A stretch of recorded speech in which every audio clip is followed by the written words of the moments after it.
Que a graça e a paz de Deus, nosso Pai, e do Senhor Jesus Cristo estejam com vocês. Amém. Breve reflexão sobre as senhas diárias, dia 16 de julho, quinta-feira. A senha do Antigo Testamento se encontra no livro do profeta Isaías, capítulo 55, versículo 1. Escutem os que têm sede e venham beber água. Deus oferece água aos sedentos. A todos vós que tendes sede, vinde às águas. Este é o convite de Deus aos que tinham sede e fome, aos que padeciam necessidades. É um convite gracioso porque havia águas abundantes a serem participadas sem nenhuma restrição. O convite foi lançado a todos. Contudo, deveria haver aquele coração disposto a aceitar o convite de Deus. Este é um convite de pacto para Israel, mas logo adiante o profeta Isaías estende as bênçãos a todas as nações. Israel torna-se a fonte dessas bênçãos, cumprindo assim sua antiga missão por tanto tempo ignorada. A provisão será rica e ampla, e assim também foi o convite. A água, pão, vinho e leite são símbolos da vida com Deus. Comunidades como água, vinho e pão tinham de ser compradas, mas Deus oferece de graça.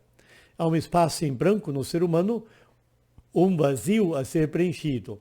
Muitos tentam preencher esse vazio com trabalho, lazer, comida, bebida, mas esse vazio só pode ser preenchido pelo próprio Deus. Deus criou o ser humano para viver em comunhão com Ele, e somente quem tem Deus no coração conseguiu encher o espaço vazio dentro dele. A senha do Novo Testamento é uma palavra de Jesus, do Evangelho de João, capítulo 4, versículo 14, onde lemos: Jesus Cristo diz: a pessoa que beber da água que eu lhe der, nunca mais terá sede, porque a água que eu lhe der se tornará nele uma fonte de água que dará vida eterna. No mundo terreno não existe satisfação plena, total, sem Deus. No plano terreno jamais conseguiremos saciar totalmente a nossa sede. A nossa alma humana foi destinada a habitar num nível superior. Por isso, somente com Deus há verdadeira satisfação para a alma humana. Infelizmente, o ser humano facilmente esquece de alimentar sua alma numa vida com Deus.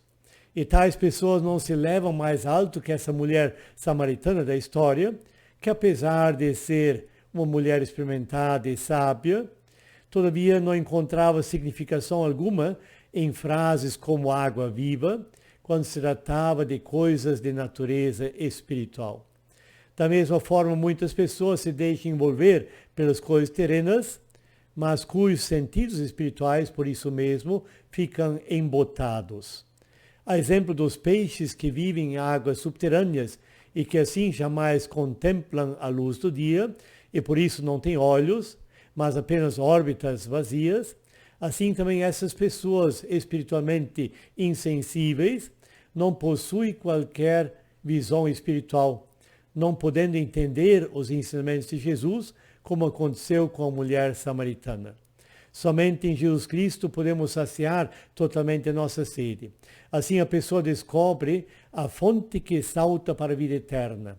Palavras que subentendem um abundante suprimento para todas as necessidades humanas.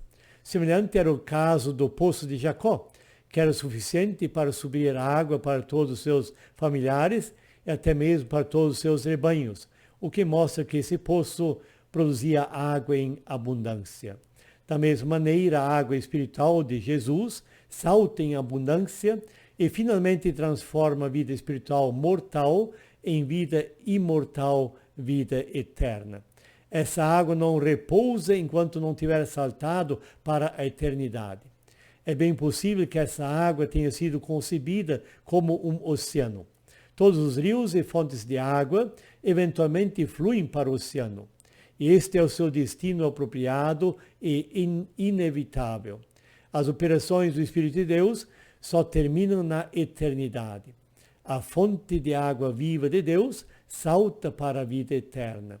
A água, uma vez bebida, transforma-se em um manancial.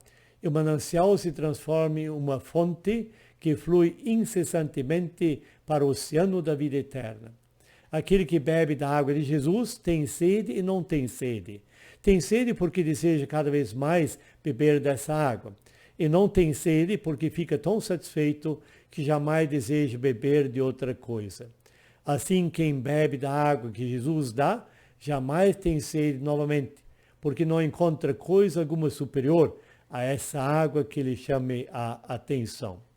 O texto meditativo do dia de hoje é uma palavra de Joachim Neander. Tu és o pastor que os outros carrega. Carrega-me em teus braços. Tu és o médico que cuida de doentes. Vem a mim com misericórdia. Na verdade, sou fraco e enfermo. Vem e me alcança teu cálice da vida. Alegra-me com bênção. O Senhor é o pastor que nos carrega nos braços, especialmente nos momentos difíceis, como diz a história das pegadas na areia. Ele é o médico que cuida dos doentes, fracos e enfermos. Faz tudo isso movido pela sua misericórdia. Quem se sabe fraco se torna forte, porque o poder de Deus opera nele. Que possamos dizer com Joachim Neander: vem e me alcança teu cálice da vida, alegra-me com bênção. Oremos dizendo: Senhor, tu és o pastor que os outros carrega.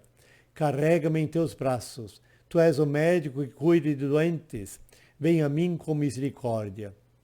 Na verdade, sou fraco e enfermo. Vem e me alcança teu cálice da vida. Alegra-me com bênção. Amém.